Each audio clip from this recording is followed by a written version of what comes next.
بسم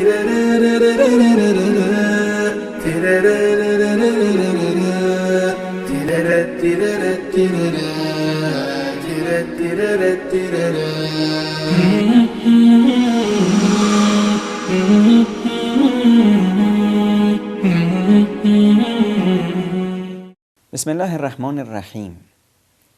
استغفار و بازگشت به سوی خداوند متعال راهی است که عذاب الهی رو از ما میزنه میندازه بیرون، ما رو از عذاب الهی نجات میده.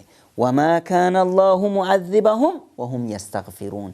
خداوند اونها رو عذاب نمیکرد در وقتی که اونها استغفار میکردن. چه کار کنیم که در زندگیمون سعادتمند بشیم، صاحب اولاد بشیم اگر اولاد نداریم، رزق و روزیمون برابر بشه؟ خداوند متعال این رو به ما یاد داده، همونطوری نصیحت حضرت نوح علیه السلام.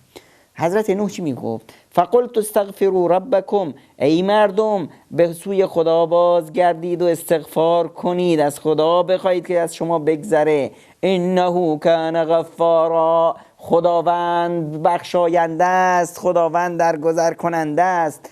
یرسل السماء علیکم مدرارا، آسمان رو براتون باز میکنه و رحمتهای الهی از آسمان براتون میاد پایین. و یمددکم به اموال و بنین، و به خداوند به شما مال و ثروت و فرزندان میده. و یجعل لکم جنات و یجعل لکم انهارا، برای شما سعادت، بهشتها، رودها، آب، همه این نعمتها رو خداوند به شما ارزانی میکنه اگر شما استغفار کنید، توبه کنید، برگردید به سوی خداتون.